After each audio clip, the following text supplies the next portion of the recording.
Welcome to TradeBlocked, the Dynasty Fantasy Football trade show on Club Fantasy, where we break down trades, strategies, and moves to take your Dynasty team to the next level. Tonight, we're discussing a tight end that has had just a wee bit of a breakout this year with 5 top 10 finishes so far on the season. That's Cade Otton of the Tampa Bay Buccaneers. We'll look at his role in the offense, his potential long term value, and where he stacks up on the current trade market and with his fellow tight ends.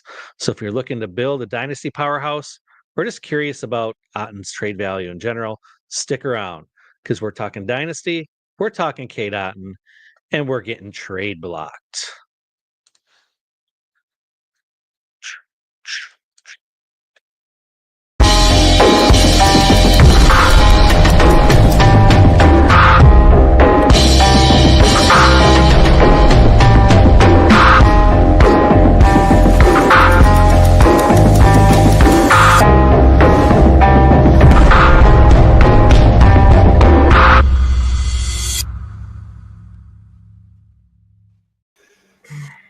Hey, good evening, everyone. Thank you for joining us. You've reached Trade Block, one of the great shows under the Club Fantasy umbrella here. Great family we've got. Great show. If you didn't catch that little intro by myself, we're talking all things Cade Otton this evening. Joel's fired up for it tonight. It's going to be a fun episode. Before we get into it, though, I've got to say hi to my co-hosts. I'll start with Hoove. I'll throw it to you first. How are you doing this evening? I am doing great. I was very worried last night. I couldn't sleep. My sleep schedule is completely off. So pardon me if I'm yawning as much as I was last week, but it was hard because I was up all night wondering if I made my way into the top 8 of Pros with Joes this year, and we made it, baby. We are in the top 8. We locked in the 6th seed, and we are playing against Jay Felicio. So Jay, it's on. With Aries, it's on. Yvette and I are coming for you. So hopefully we can secure some money for Alzheimer's Association at the end of it, but I'm taking it week by week. I'm not getting too much ahead of myself. So I was sweating last night. Nice. Congratulations. That's awesome. Awesome. And Joel, how are you doing this evening? I'm good. That is a sweet hat. Let me say that. Hoove, congrats to you and Yvette. That's awesome. I'm good. I'm a little tired. Similarly, I think like for those of us who are in a lot of leagues, like the Monday of week 14 is kind of like election night, and that you have to stay up way too late to kind of check the results and make sure which teams made the playoffs and which teams got buys and stuff like that. So yeah, a little tired tonight, but we'll soldier on. We'll get through. Absolutely. So just a little aside, since you guys brought up playoffs, actually in my home league, we started the playoffs this last week. And I got bounced by our first over 200 point score of the season. Happened in the playoffs, just happened to get against me. I was feeling really good going into it and just got rocked. But I suppose that feels only slightly better than losing by like half a point. At least there's not much I could have done on the day. So my home league trials and tribulations are over for the year, unfortunately. Yeah, I put in the chat this morning. I had a Best Ball Mania team that did not advance by 1.04 points because the team that came in ahead of me put up a 165 this week. I was cruising in that league and just missed it by 10 rushing yards and 1 passing yard. So I feel the pain. That is crucial. That is rough. Oof. But anyway, we could wax all night long about our teams. We got to give the people what they want, and they want to know all about Cade Otton. As I said in the cold open, I was surprised he's had 5 top 10 finishes this year in the tight end market, and I know that's not a super high bar that we're looking at here, and yeah, I guess the argument could be made that he had injuries, on his teammates with Evans and Godwin. So, who else were they going to throw the ball to? But I guess I want to get your guys's read on the situation. Is this kind of what we were waiting for and thought maybe he could jump up into this usable weekly, just kind of set it and forget it tight end, where maybe he's not going to win you weeks, but he's probably not going to lose you weeks either. So I guess I'm just curious to know what you guys feel. Hoop, I'm going to start with you. Uh, I'll let Joel give us his take here in a minute.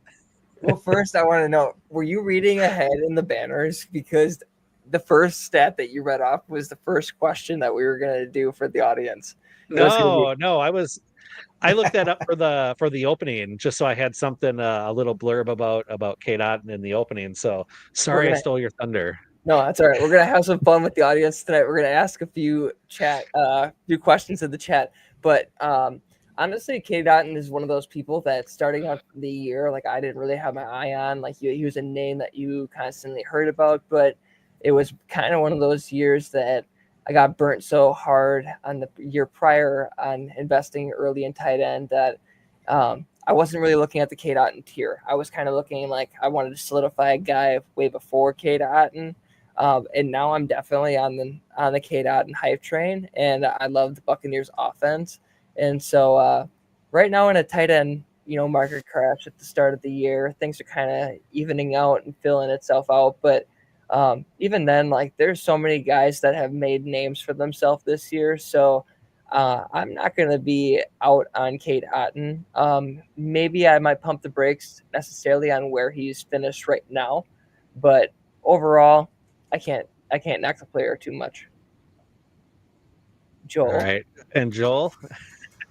I'm so excited. Let's tell the story of Cade Otton. I mean, coming into the year, he was a guy who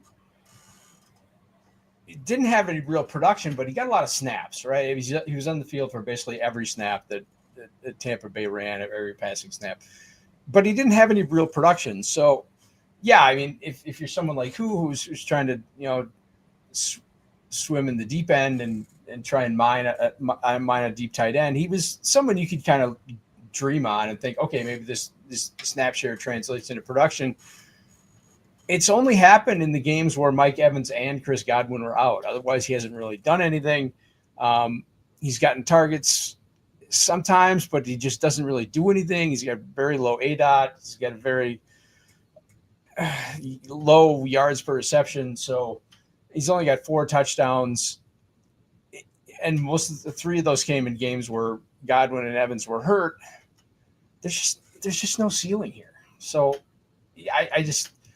I'm someone who likes to build with the scarce positions, which are quarterback and tight end, and I'm never going to be comfortable with a guy like Cade Otton. If he's my second, sure, that's fine. That's cool, but I'm always going to want someone better than that. So he's just not someone I'm super interested in. And I don't want to have to roster a bunch of tight ends just to get there. I want to have, a Bowers, a Kittle, something like that I can just put in my lineup every week and not have to worry about it. If you're putting Cade Otton in your week or lineup every week, you're worried about it because the floor is basically 0.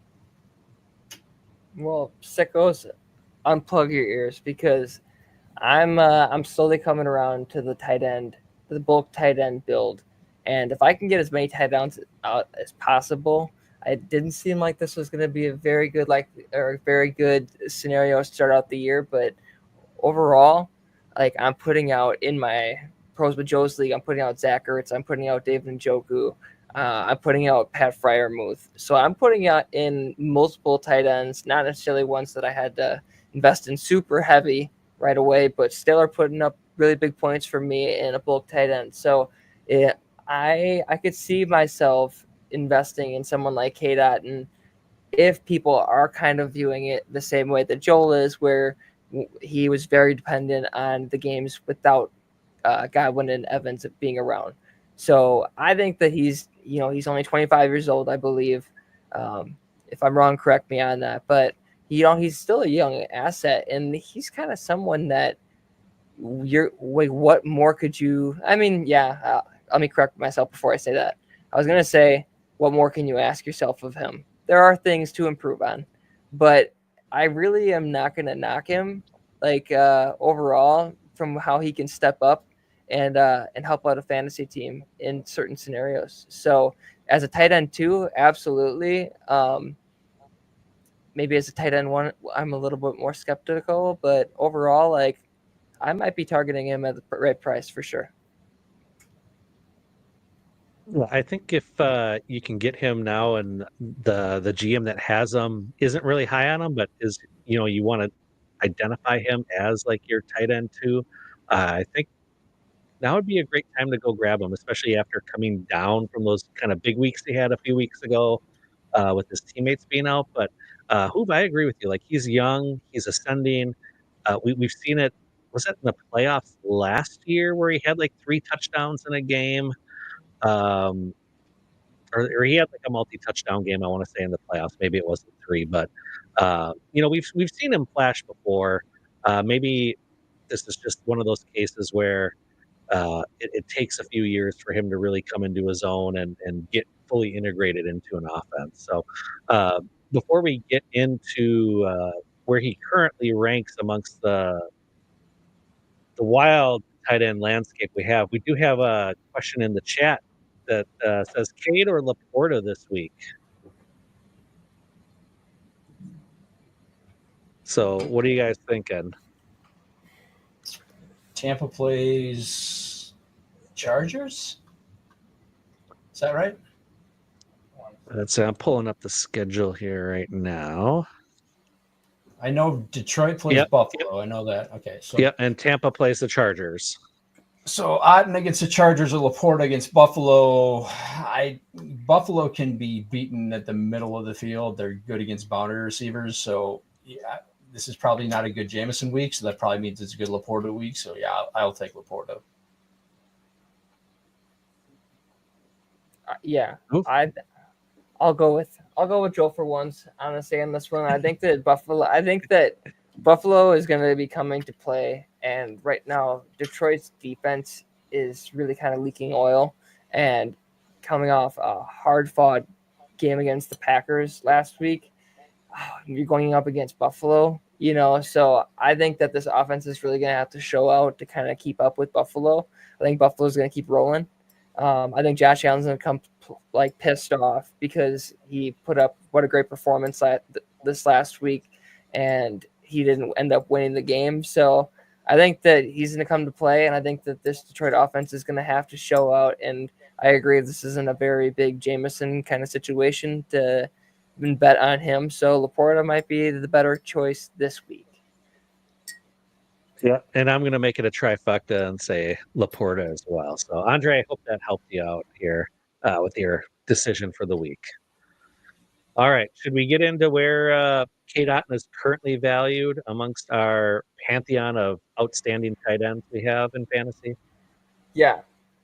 All right, yeah, let's do that first. All right. I was currently, oh my God, I can't talk.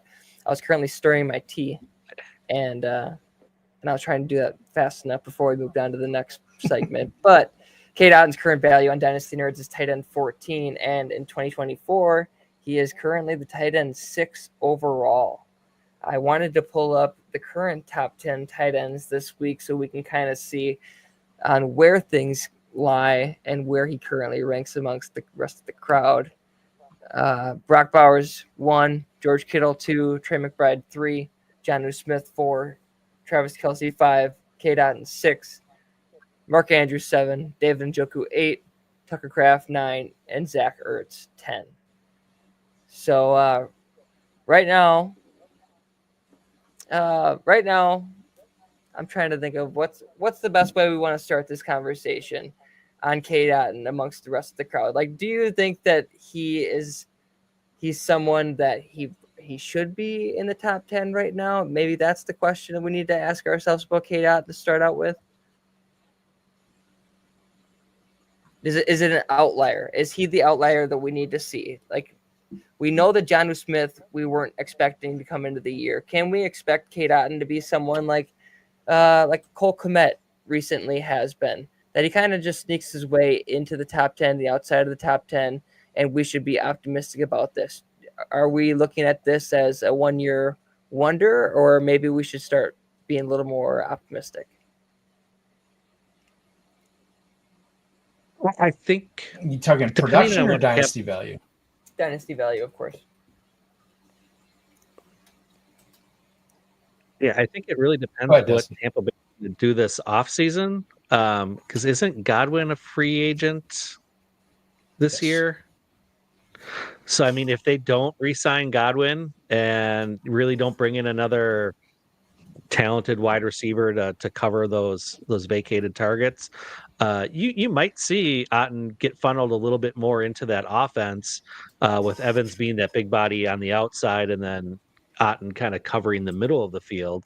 So I think there is a chance that he could be one of those low end tight end ones moving forward in Dynasty, but it's still not something I'm super excited about. But I think you can make the case for him to be on that fringe top 10.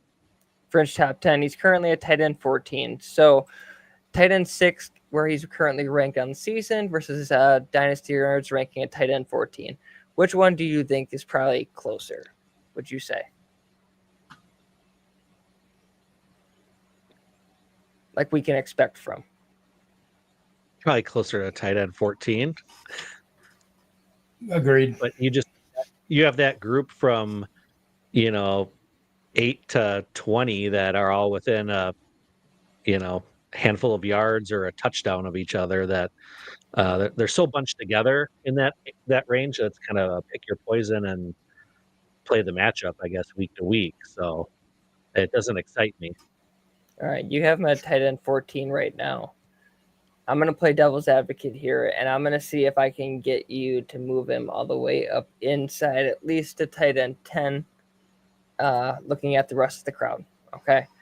So 5 tight ends currently above Otton's current ranking on Dynasty Nerds. Mark Andrews at tight end 9, David Njoku at tight end 10, Evan Ingram at tight end 11, Jake Ferguson at tight end 12, and Travis Kelce at tight end 13. Dynasty value, where are we looking at with Cade Otton? Go ahead, Joel. I've been doing all the talking so far. I would clearly rather have Njoku. I would clearly rather have Andrews. I would rather have Ingram. I would rather have Ferguson just because of his role in the offense. Kelce, unfortunately, looks like he's probably about done. So, yeah, I think it's really sad. It's really hard to imagine that I'm actually saying those words. But, I think we just probably have to move on from him. So, yeah, I would take Otton ahead of Kelce, but the rest I would take ahead of Otton. Dustin, what would you? Yeah, I think I agree with Joel here. I think that sounds right. I just can't see myself taking him ahead of the rest of that pack. Like, I don't know if I'm just still so worried about Isaiah Likely. Maybe it's just something that they wanted to do, and they realized long term it wasn't something that they can do, and they could get more out of Andrews for another season. So I'm a little more worried about Andrews. I know I would take Njoku confidently, and between Ferguson, Ingram, and Kelce, I think I would take Otton over all 3 of them. So I might. I'm not saying Andrew should be 9. Like, I don't agree with that. I would have him lower in this group too, but I still wouldn't take Otton above him though. So where would you rank these 5? Like, how would you currently rank these 5? It would probably be Ingram, Njoku, Ferguson, Andrews, Otton, Kelce. Well, okay. I guess I'm really out on Ingram long term. Let's move on. We're gonna do a chat question, the first one, since you stole the thunder for the first one. All right. So we want to see if you guys know your stats about Cade Otton. Let's try to make it fun. Let's try not to look up the stats, and let's go off of overall guesses, basic knowledge, if you guys can remember these. So go ahead and drop a comment in the chat below if you know it, if you want to participate and throw out a good guess. All right. So Cade Otton has received double-digit targets in multiple weeks this season. How many weeks has he gotten 10-plus targets?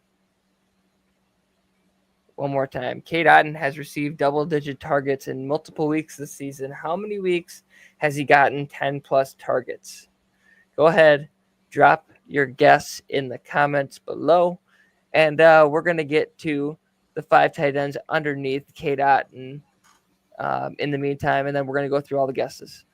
All right, 5 tight ends currently under Otton on Dynasty Nerds. Cole Kmet at tight end 15, Isaiah Likely at tight end 16, Dallas Goedert at tight end 17, Ben Sinnott at tight end 18, and Pat Freiermuth at tight end 19. Are you taking any of these guys over Cade Otton?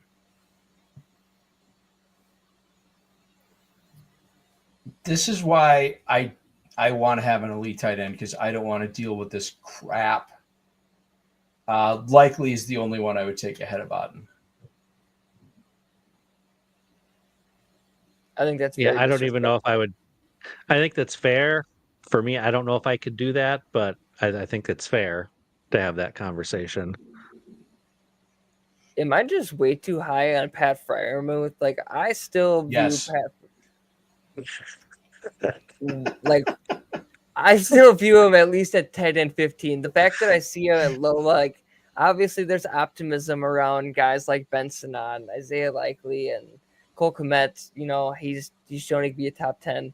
But Pat Freiermuth, like, maybe it's my optimism overall with the Steelers that just kind of bleeding into Pat Freiermuth overall. But I'm just, I still love Pat Freiermuth way too much to not say it's pretty close overall in this bundle. At least he's leader of the pack for me. Let me just provide an overview of this grouping of tight ends. I mean, it's like Isaiah Likely, I say I would take just because he has contingent value on Mark Andrews. If Andrews goes down and he is the tight end in that offense, then he is a startable asset.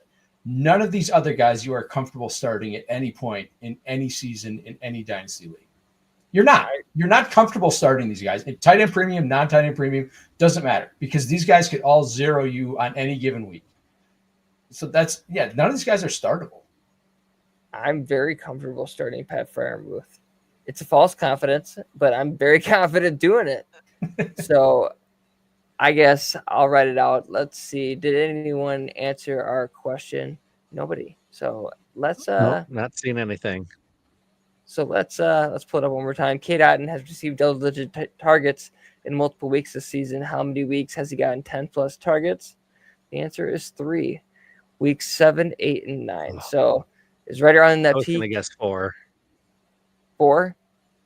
So Yeah. not as many as you would have originally thought, but that's okay. We'll do another one. Week 7 was the Ravens game, which was the massive shootout that Godwin and Evans both got hurt in. And then the 2 games after that he had got double-digit targets were the games that Evans and Godwin both missed. And just throw some perspective on there. Right. I mean, those were his peaks. I'm pretty sure. Don't say how many touchdowns, because that might be a question down the road. But I'm pretty sure that was. Well, I hope everyone forgot about that in the meantime. We'll see if they were paying attention. Yeah, see if they were paying attention.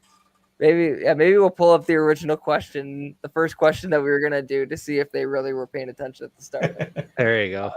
Right.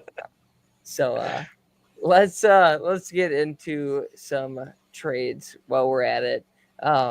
First one, I want to see where we're at with Cade Otton's dynasty value.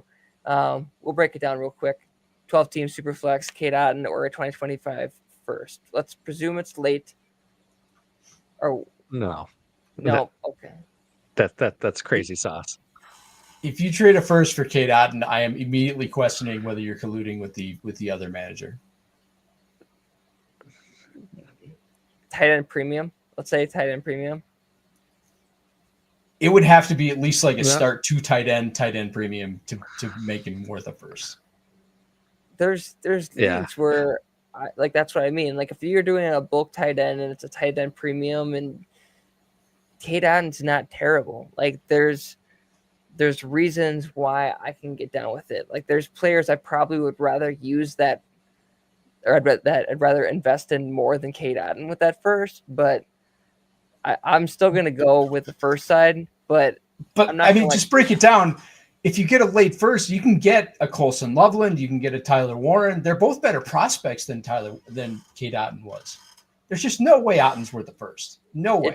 It's one of those things that like situational, like it's like what I keep saying about Brian Robinson is like, how am I gonna hate on Cade Otton when he's showing me that he can produce? He's in a good offense. Like who's gonna hate on not having a piece of Bucks offense, especially when they're rolling and they have all the pieces there. So like I have a lot of optimism about Cade Otton. Mac Hollins is in a really good offense too. That doesn't mean he's a valuable asset. That seems a little different. But I want to say, if I see that trade go through in my league, I am immediately gonna throw out some other offer just to see how much I could fleece you and just see what I can get just by throwing something out. Because like, if you're willing to make that trade, let's see what else you're willing to do. Because it's just like that value is just so wild to me, that I'd be like, all right, he's down to clown. Let's see what we can really get done here today. Cody agrees with you guys in the chat. Agrees with all of us. But let's take a look at the next one. See what we got. Cade Otton or a 2025 second, and Jonnu Smith. Jonnu Smith is better. He's a better player. I'll take Jonnu the second. Yeah, I take Jonnu straight up. What's the age gap between Jonnu and Cade Otton? That's why I feel like you have to kind of put the pick on top with Jonnu. I don't know. Jonnu Smith is one of my spurned lovers, so I mean, I'll always go back to him in the end. So Jonnu is 29, Otton is 25, so it's a 4-year difference. Okay, so there's a reason why. Like obviously, you're seeing the same upside. They're still peaking this year. And then you're getting a player that's 4 years younger, so you're getting that 25 seconds. So I'm assuming you're Smith in the second with this. Yeah, this is another case where whichever side the pick is on is the side I'm taking. But in this case, it's on the Jonnu side, so I'm taking Jonnu. I think I'd argue here, and I think I would go with Cade Otton. I think that he's a player that around this, like I don't know how much I love what Jonnu's doing. I'm excited for him. I'm happy for him that he's doing this year, but I would much rather have the young asset that is in a good situation right now. With that, yeah, and Cody makes a point here. Jonnu's a great asset for a contending team. Yeah.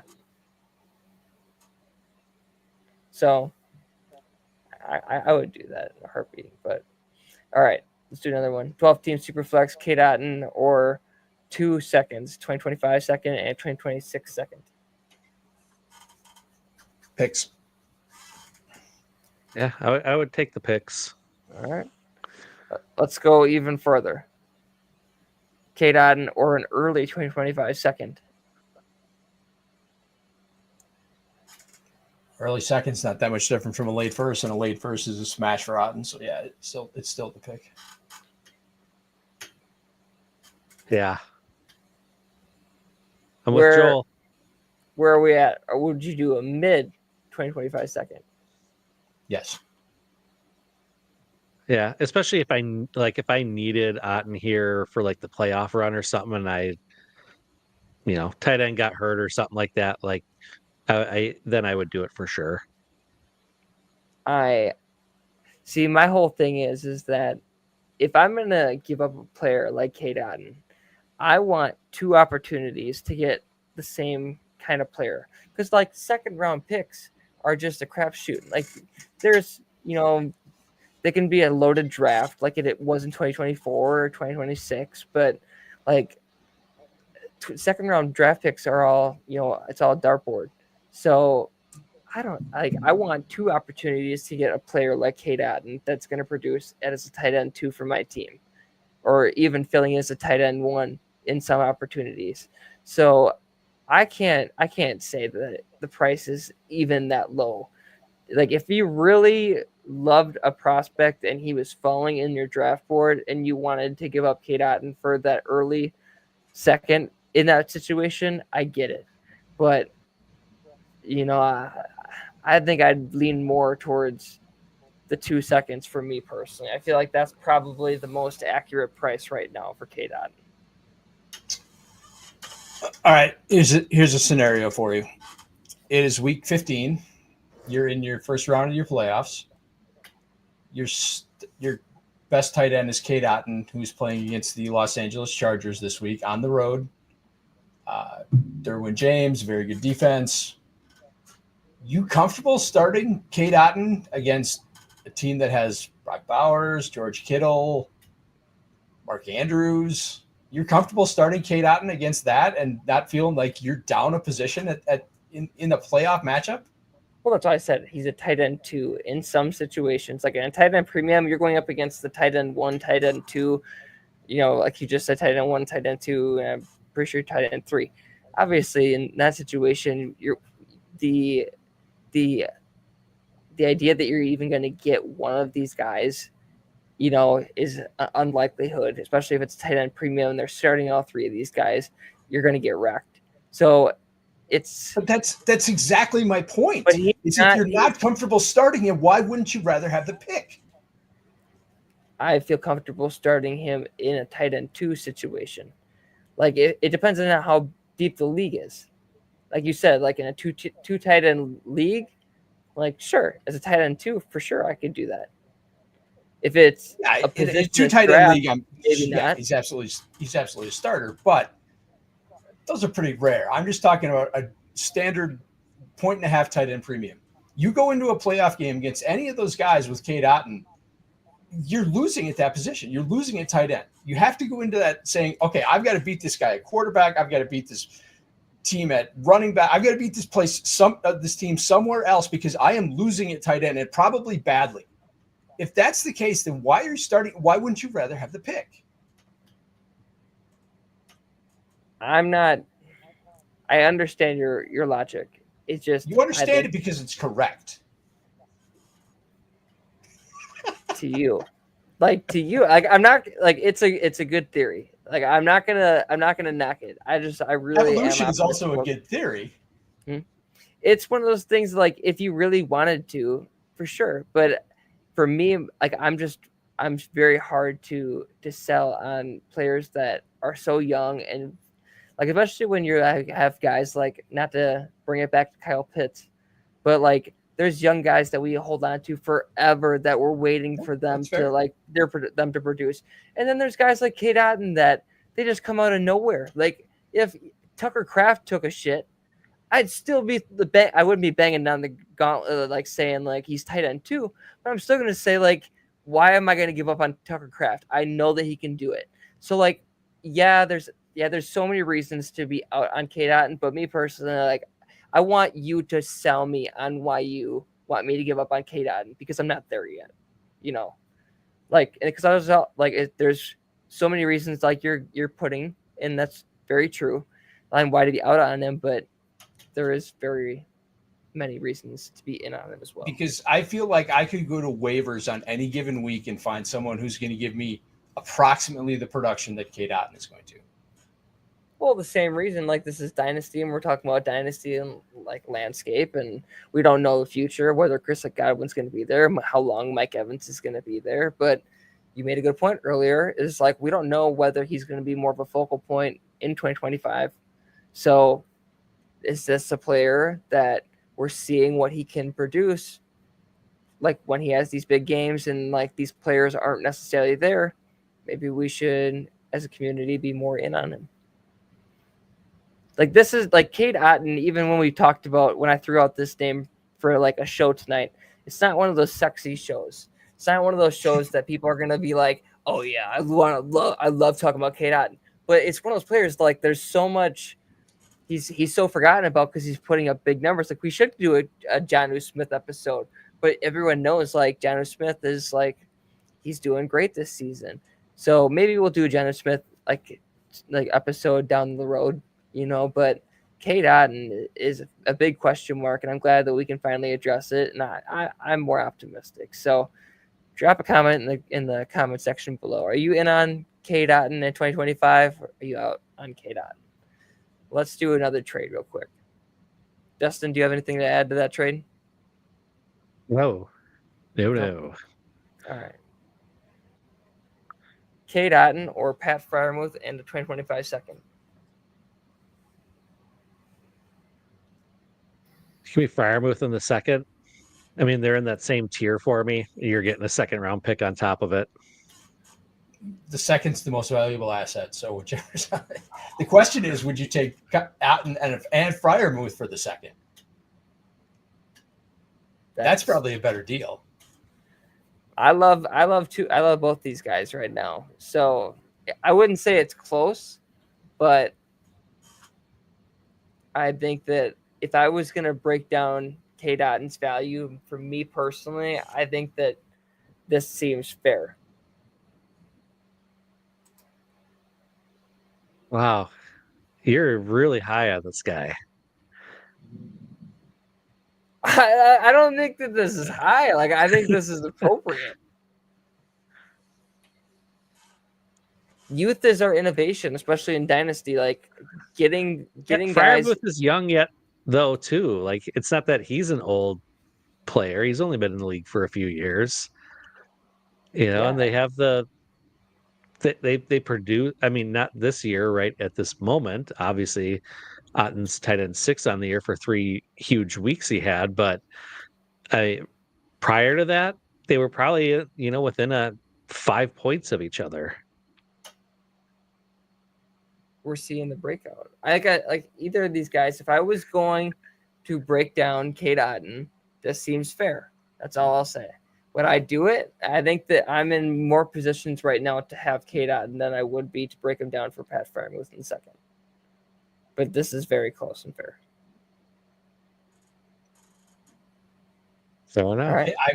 I would take the pick for both of those guys. Even if I'm a contender, if I'm a contender, you offer me a pick, that's a second for both those guys. I'm saying, yeah, I'll go find Tanner Hudson on waivers, and I'll get just as much out of him as I am. You are nuts. Well, okay. I won't go that far, Joel. I would probably take both those guys for a second, but just gives you more flexibility that way. But yeah, I wouldn't quite go that far. Cody in the chat here says, I'd confidently pay 25 third and take the gamble. Anything higher is a no from me. That's a gamble. Oh, man. I'm definitely more towards 2 seconds right now, just to sell me off on him. But he's one of those players that right now that price is like that. But if Chris Godwin comes back and re-signs, that price immediately drops probably to where you're at. So like, it's Dynasty, baby. It all fluctuates, and right now he's held on to that value. He's earned that opportunity to hold on to that value going into this offseason until we answer these questions. So you have a good point. Like, we're thinking worst case scenario for his Dynasty value. I'm thinking optimistic. That's what I'm doing. So let's do another chat question real quick. See if people can answer this one and knock it out. All right. Cade Otton has been a reliable asset to the Buccaneers offense this entire season. What is the lowest snap count percentage he recorded this season on a weekly basis? Cade Otton has been a reliable asset for the Buccaneers offense this entire season. What is the lowest snap count percentage he recorded this season? All right. Drop a comment in the comment section. Hey, we got one. Cody says 81. There's one guess. Let's see if anyone answers it, and we'll get back to that. All right, let's do another one. Cade Otton in a 2025 second or David Njoku in a 2025 third? Njoku by a million miles.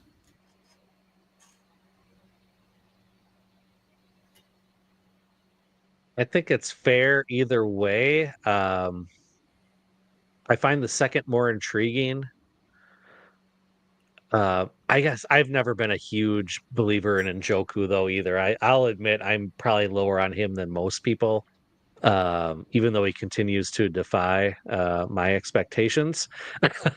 But you could go either way. But I guess if I have to put a stake in the sand here, I'll say the side with the second. So give me Otton in the second. I think that as much as I love Cade Otton, I really do love David Njoku. He's the only person in Cleveland for this whole season I was like willing to buy into. I loved Jerome Ford at one point, but I was quickly sold off of him. Even when I was sold off in Jerome Ford, I was still in on David Njoku. So this is probably one of those upgrades for Cade Otton I would do. So give me David Njoku. I'm not at the point where I'm with Joel and saying, like, give me David Njoku by a mile, but this is a fair upgrade for sure. All right. Let's get back to that chat question real quick and see if we have any ones. Cade Otton has been a reliable asset for the Buccaneers offense this entire season. What is the lowest snap percentage he recorded this season? What do we got in the comments section? 81 Nice. is our only listener guess. I'm going to say 77. 77. Joel, do you want to throw out a guess? 69. It was 81. 81. Wow, look at that. Cody. Very nice. Well Nice job, done. Cody. If that was a guess, congratulations. If you did look it up, very, very sneaky. Good for you. But all right, let's do another one. Well done. Well done. Cade Otton in 2026 mid-second or Kyle Pitts. The second's the most valuable asset. So you're in on Cade Otton. That's what I'm gathering. No, I am not. Dustin. My mind says I should take the Cade Otton in second side, but my heart is telling me differently. I don't know if I just can't let go of Pitts, and just the potential that is there with that physical specimen. But yeah, I think the right choice here would be Otton in that second. Absolutely. I'm going with Cade Otton in the second by a mile. That one, I will say by a mile. And I was going into the season and saying Kyle Pitts can get better, but like everyone else can get better too. And Cade Otton's getting better. So, this has to be the year that even the people that are optimistic about Kyle Pitts have to look at their assets and start liquidating some of them. I'm looking at you. At this point, we just, and I was in, when we did the Kyle Pitts show, I was in on Kyle Pitts and I was dead ass wrong. At this point, you just have to hope that he ends up going to the Rams or someone like that can figure out a way to utilize him, because it's not working in Atlanta. It's not, we can talk about Michael Penix coming in next year. It's just not working there. So he needs a change of scenery. I'm not going to waste a year of space on my roster. It's time to move on. Like, it has to be at the point where even if he goes to another team, let that be someone else's headache. Like, let that be someone else's upside. If he breaks out, then just pay for the premium at that point. Like, there's a thing called tax write-offs, people. All right, just write off. Like you don't know if that's gonna boom or bust. Just like write it off. Feel better about yourself. This is becoming a case where even if you win, what do you win? I mean, what's the upside at this point? He's never going to be what we wanted him to be. It's just not going to happen. And he's never going to be Bowers. What's your best case scenario? He turns into a more athletic Mark Andrews. I mean, maybe. But it's going to take a couple years and a change of scenery to get there. And it's just not worth wasting that roster spot on. When I could roster a Tanner Hudson, so I can start him instead of Cade Otton. You are so in on Tanner Hudson. My God. That's just nuts. Okay. Moving on. 12-team full PPR, Cade Otton, and the early 2025 second or Tucker Kraft. Come on. I want you to say that. Kraft smash. Come on. Would it be a first? Because I'm at the point right now that it has to be tight end premium, but so it's worth rostering a Tucker Kraft. But yeah, in a non-tight end premium, it's the second is the most valuable asset. A tight end premium, it's Tucker Kraft. It's not close. Yeah, because for me, it's like with the tight end market crash, it's going to be hard for me this offseason to be investing a first-round pick into a tight end unless it's like a Trey McBride or a Brock Bowers or Honestly, give me a first and a second for Tucker Kraft in some leagues. I'm a sicko like that. But yeah, like I'm confidently on the Tucker Kraft side this way, but trade wise, like I understand why people wouldn't be there to give up first rounders, especially with seeing like how low the point can be for tight ends this season. So I'm higher on Tucker Kraft, but Cade Otton in the early 2025 second probably is fair for most people. This is close. Mm-hmm. Yeah, this is close. I'll capitulate on that. Yeah, it's close. I would lean Kraft too, but that might be a little homerism playing into that as well. But I don't care. He's good. If I'm in the playoffs and I need an actual tight end I can start, yeah, I would give up a second to move Cade Otton and turn Cade Otton into Tucker Kraft. I would absolutely do that. Yeah, if I'm not contending this year, then yeah, maybe the pick is more valuable to me. Can I ask a real question for a second, just because I want to pick your guys' brains live on air. Move on from Cade Otton for a second. We'll get back to him. If I was gonna sell Dak, to a team that's knocked out of the playoffs for Jared Goff, what would be the price difference to give up on Jared Goff right now to acquire Dak? What would be that price difference? First, confident, like first, second, where are we at? Early second, yeah. I was going to say second. I think first is too much. Yeah, like first is too much because if Dak's healthy, they're the same player. So if you had Dak in a first sitting there, you'd be like, I have to accept this. If you're getting a pick on top of Dak to give up Jared Goff, yeah, for sure. Yeah, and you're already out, and you're waiting for 225. Yes, I would absolutely do that. Yes. All right. So what about like 2 seconds? What about 2s? 2 seconds for Dak? No, Dak and 2-2s for Jared Goff. Oh yeah, you'd have to do that. Yeah, it's still that. Okay, you guys are speaking my language. All right, so let's move back to Cade Otton. Sorry for that ramble for a second, but that's what we're here for. What's a TradeBlocked episode without a Hoove ramble? That's what people are here for. All right, breaking down trade. 12 team super flex, Cade Otton, and the early 2025 second or TJ Hawkinson. Let's go non tight end premium to make this kind of even. And even in a non tight end premium, I think Hawkinson's valuable enough. Like he's a potential positional advantage. So yeah, I would still take him pretty confidently here. If this was a few weeks ago, I probably would have said that, but I'm kind of questioning it now. Just, Jordan Addison has really come on the last few weeks.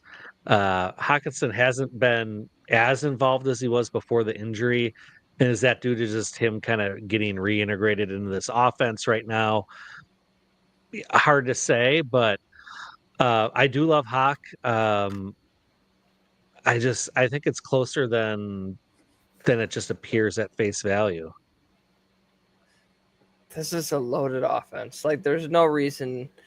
Like, I understand why people can be skeptical about TJ Hawkinson, but it's like that meme of like big brain, like the slope where it's like it's TJ Hawkinson on the Vikings, But there's Jordan Addison and Justin Jefferson and all the reasons. It's like, but it's TJ Hawkinson on the Vikings. It's like, I feel like we're going to get back to that point where it's TJ Hawkinson with Kevin O'Connell. They're going to have JJ McCarthy in this offense. And a rookie or a first-year starter at quarterback. That was going to be the next thing I bring up, too. It's like, how do things change with him starting next year? I think it'll course itself out. Like, TJ Hawkinson was on his way to be the tight end one dynasty-wise before he got hurt last season. He's still it takes a while to get back to 100%. I don't think we're seeing 100% TJ Hawkinson. So it hasn't even been a year since the injury. Right. We still have the injury happened on New Year's, on either Christmas or New Year's. So yeah, it hasn't even been a year since he tore his ACL. Cody's beefing. I'm taking Pitts. I can't agree with Hoof here. That's okay. Like if you want to be disappointed again, that's on you, Cody. I'm sorry. Like I'm sorry. Like I wouldn't want that pain for myself, but I'm not gonna yuck on people's yums. So whatever you're into, if you want to be into Pitts, that's fine. Like good for you. I'm trying to win, so that's why I'd stay away from Pitts. But that's me. To each their own. So let's move on to another trade. 12-team Superflex, Cade Otton or Jatavian Sanders in an early 2025 second.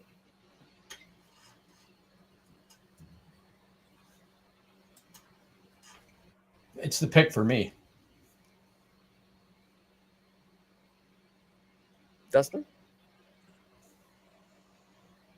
Yeah, probably the side with the pick. I think it's close enough. Pause. It was. I had to think about it. I mean, we talked about it. Things could improve situationally for Otton next year, where he becomes much more reliable than he has been so far in his career. So it's like, I'm not totally out on him, but I think the side with the pick here is probably the smarter choice to make. So where does that pick have to fall for your optimism or your long pause to go to I'm not doing this deal? Like, does it fall to mid 2025 second? Or is it probably a late? I don't know. I don't know. I guess Sanders, he's had his moments prior to getting injured. I don't know. I guess I'm just not sold on him as the player. So that was the pause. You don't have to be sold because I'm sold for the both of us. Okay. All right. So moving on to the next one. Let's do a chat question. I believe that this is our final chat question of the night. So if you guys haven't participated, make sure you guys participate. We got our final one. So drop your guess in the comment section below. All right. Cade Otton currently has how many touchdowns this season? Drop a guess. How many touchdowns does Cade Otton currently have this season? It should be an easy one. It should be an easy one. If you even have one share of Cade Otton, it's easy to know. All right. Even if you don't. One more than Kyle Pitts. Way to throw that out there. I'm glad that you could throw that out there. I was saying, Cody. Thank it's you. one more than Kyle Pitts. Dude, it's really nice. Like sometimes, when we can jump on here and we can just like be friends for once. Like we can and we can gang up on our audience when they're out of line and they start hyping up Kyle Pitts. Like, no, we're not doing that. We're not doing that. No. The enemy of my enemy is my friend. So that's what we're talking about. We're not gonna talk about Kyle Pitts. Absolutely not. So, Cody, I hope you're still out there. I hope you're still listening for that. Oh yeah, Cody has a guess. Cody says 7. Yeah. All right. Cody also wants to talk about where do you guys stand with Jonathan Brooks with him tearing the same ACL again? Are you holding by low? I was at work today. I was out there in the freezing cold, and I was thinking about that episode with Jonathan Brooks, and I'm like, I really hope that I need to go back to that, listen to that episode to make sure I wasn't foreshadowing anything on that episode, because, oh man, like I just wanted to have people remember, that Chuba's still there. And it seemed like I didn't knock on wood. That's why I need to go back and make sure I knocked on wood when we were talking about the possibility of like him continuing like with an injury, and now that we're seeing it come to fruition, I'm really kind of glad that we did do that trade block boost where we brought Chuba Hubbard up to like running back 16 from his dynasty rankings, ranking at tight running back 32, because that immediately moves Chuba Hubbard up to, he's going to be the guy for a long time. We're not going to be seeing Brooks for a while. And as someone that has, I think I have one share of Jonathan Brooks. I'm trying to sell him. I actually tried making a trade for Jared Goff, like I was talking about, with Dak, with Jonathan Brooks attached to it, and they were like, I'm out on Jonathan Brooks, and I'm like, not even rebuilders, right now are in on Jonathan Brooks, so it's a project, and it's going to be a long time until we see him. So I'm out. If I can find someone that's interested, I'm selling for sure. Mm-hmm. Joel? When I saw it happen, I literally got sick to my stomach. I feel so bad for the kid, but yeah, Hoov's right. You just got to sell. If you can get any second, I'm taking it. I mean, it's going to be a full year. It was the same knee that he hurt last time. I mean, there's a legitimate chance that this kid just never does anything in the league. So yeah, if I can get anything that's worthwhile, anything that I value, like I don't care about a third, so I would rather just hold and try to sell him for something else. But yeah, it's brutal. So yeah, any second, I'm moving him. Easy, no question. Mm-hmm. All right, let's do our final trade, and then we'll answer the question, and then we'll be done. All right. 12-team full PPR, Cade Otton, a 2025 mid first, a 2026 first, or Brock Bowers.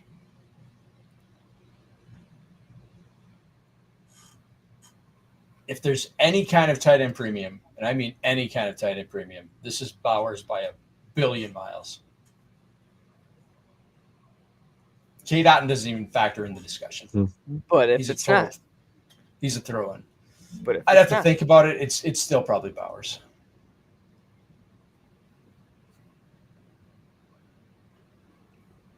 Yeah, I guess Bowers is the correct answer. Although, can you make the case that with these upcoming classes, with one of those firsts, you'd be able to find another? Is there going to be another Bowers-esque prospect coming out here where you're going to gain an extra first plus reliable backup on your roster to trade away Bowers? I'm not that confident in my rookie analysis here with the classes, so I don't think I could make that move. But if you're plugged into that and you're confident that there's a talent that will get you 80% of Brock Bowers, you'd be happy with that. Question. Yeah, I'm just throwing it out there. He's such a massive positional. I mean, if you give him a legitimate quarterback, whoever that may be, whether it's Sam Darnold, Shadur Sanders, whatever, you give him a legitimate quarterback, he is pushing Travis Kelce level domination over the position. He's such a massive positional advantage. So even a non-tight end premium, this is probably still Bowers. Yeah, I think that's fair. Yeah. Move. I'm sorry. You said when's the next? You don't know when the next time that we're gonna get another prospect like Brock Bowers, and I don't know why the first name that popped into my head was Baby Gronk, and so I'm sorry, I lost my train of thought because that's way too funny.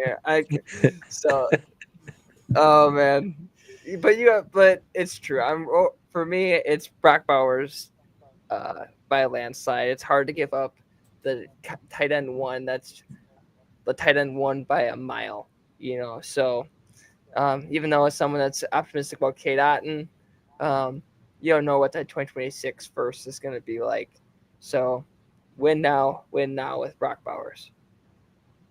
And to Dusty's point, you could find another prospect that's as good a prospect as Bowers, like Kyle Pitts was. But what has Kyle Pitts done? So even if we have another prospect that's at Bowers' level, doesn't mean it's going to turn into Bowers or anything close to Bowers, to be honest. So yeah, he's such a massive advantage right now. So yeah, he legitimately may be the most valuable, most sought after non-quarterback in Dynasty right now. Absolutely, and he should be. He's that good. It's like there's no running back right now that comes to mind that I'm like that I would want more than Brock Bowers. Like a wide receiver, Justin Jefferson, Jamar Chase. It's really close to Brock Bowers. Like Brock Bowers is that good as a tight end. Would you trade Bowers for Bijan straight up? No way. There's no way. Ooh, that's a good one though. I wouldn't even consider it. Oh, I would sit there for a while. And be like, it would depend on the build, but I was gonna say it really depends on what the rest of your team looks like. Yeah, but that's not terrible. That's not terrible, like you're saying. All right, let's answer the question before we get out of here. All right, Cade Otton currently has how many touchdowns this season? Do we have any comment? 7. 7 was his guess. I didn't see any more. You guys have a guess? You add Kyle Pitts and Cade Otton together, you get 7. I'm gonna say 4. 4? Your guess is 4? 4? Yeah. It is 4 touchdowns. Hey, So, all right, so everyone tied.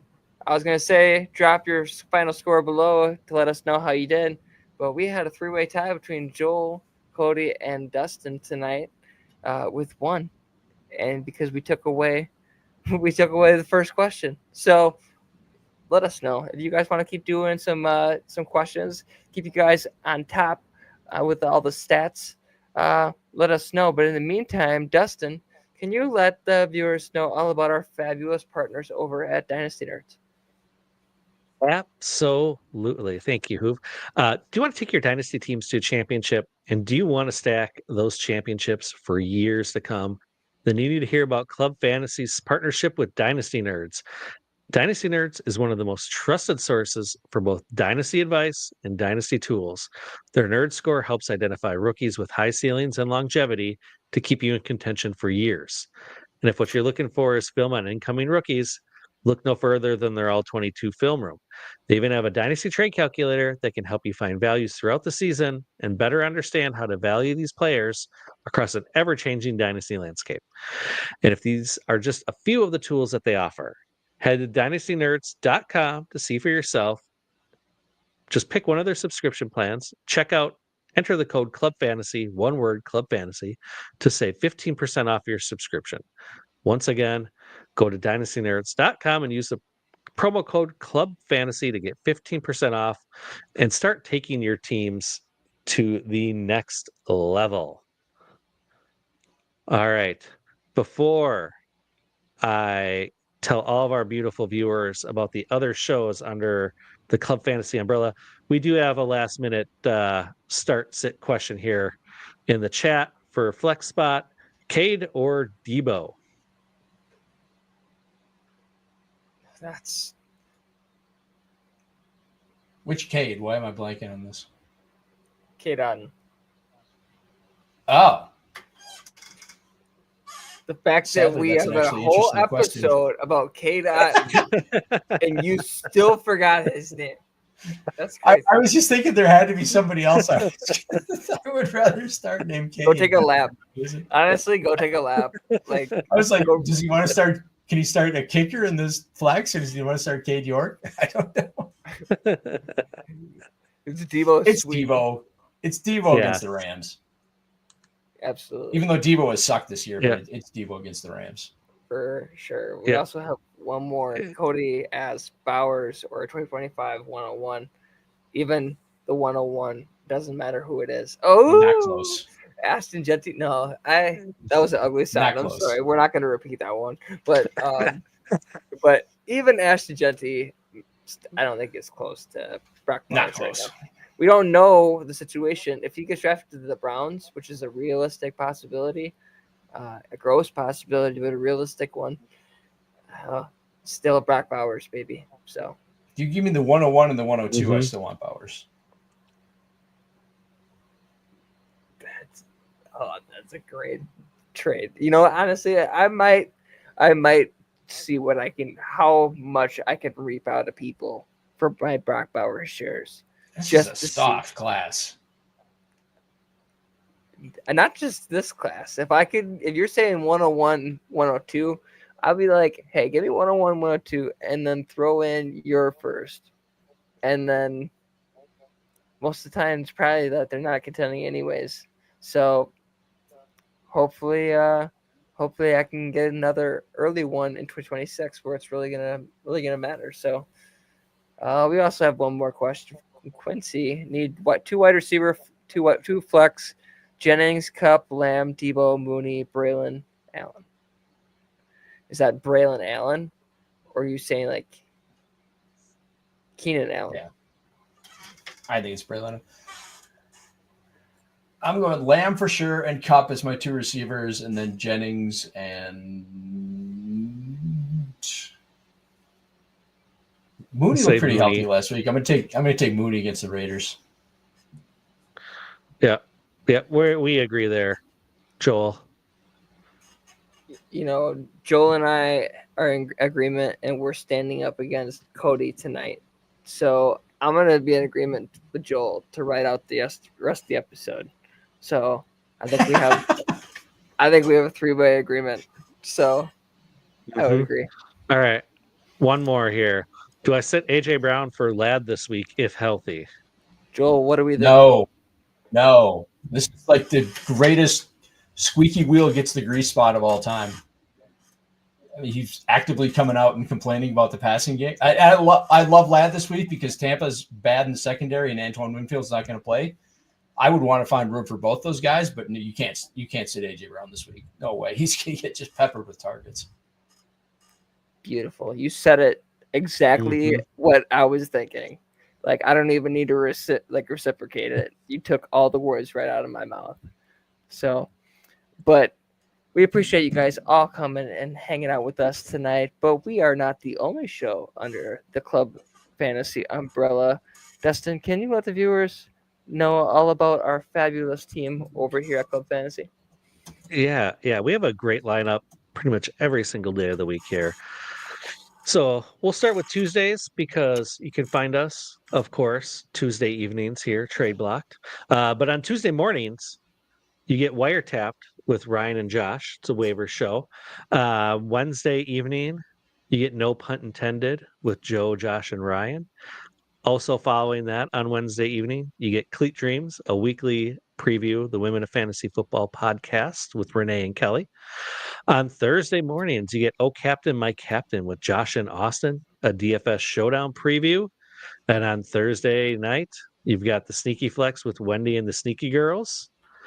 Also following that on Thursday, you get the Dynasty After Party with Gator and Joel. And on Fridays, you got the DFS Academy with Ryan and Austin. On Saturdays, Start Sit Different Day with Josh and Joe, answering all your start sit questions. And on Monday, you have the Monday Hangxiety, which is a great recap show going over everything that happened the previous weekend in football. So make sure you're checking out all those great shows because we have something different for everyone every single day of the week. And you'll miss out on a lot of good information. So make sure you're doing that. Gentlemen, before we sign off for the evening, any final thoughts or final words here, Cade Otton or otherwise?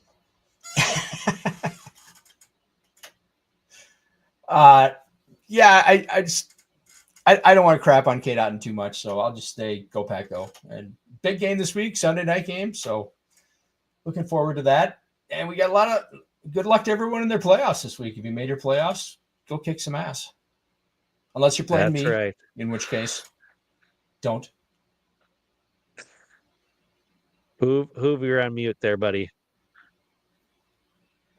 Sorry, I'm gonna end this week with let's get to the final 4 in PWJ, and and if I lose, I'm tanking until I get Baby Gronk.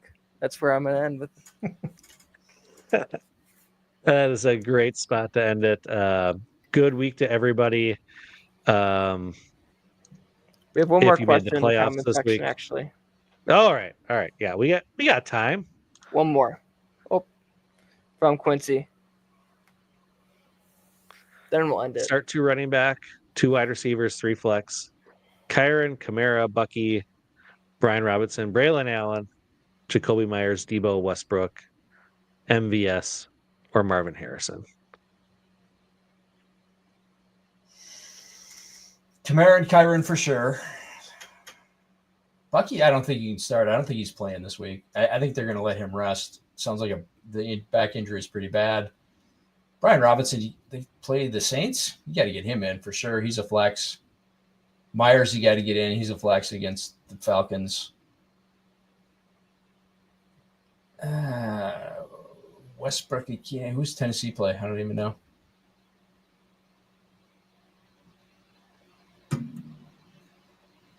I don't think it matters. I think I'm still starting Debo. They play the Bengals this week. Oh. Yeah, then maybe you want to get him in a flex. I'd put him in a flex over MVS and MHJ because those guys just aren't doing anything. All right. See, Yeah, Joel's I our think that's fair professional enough. around here. Joel's our professional around here. We're going to leave it with Joel's opinion tonight. I don't think we have anything to add.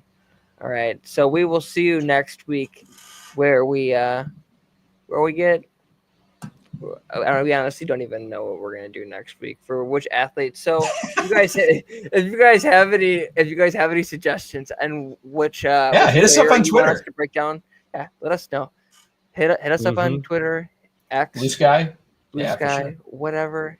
Hit us up. Let us know what you want to see here. We will break it down because that's what we do. Yes, we are here for you. I'm here. I'm here to relax, but you guys are here for them. We're a show for the people. That's right. That's right. All right. Well, thanks for everyone for joining us. We'll see you next week. Good luck in the playoffs.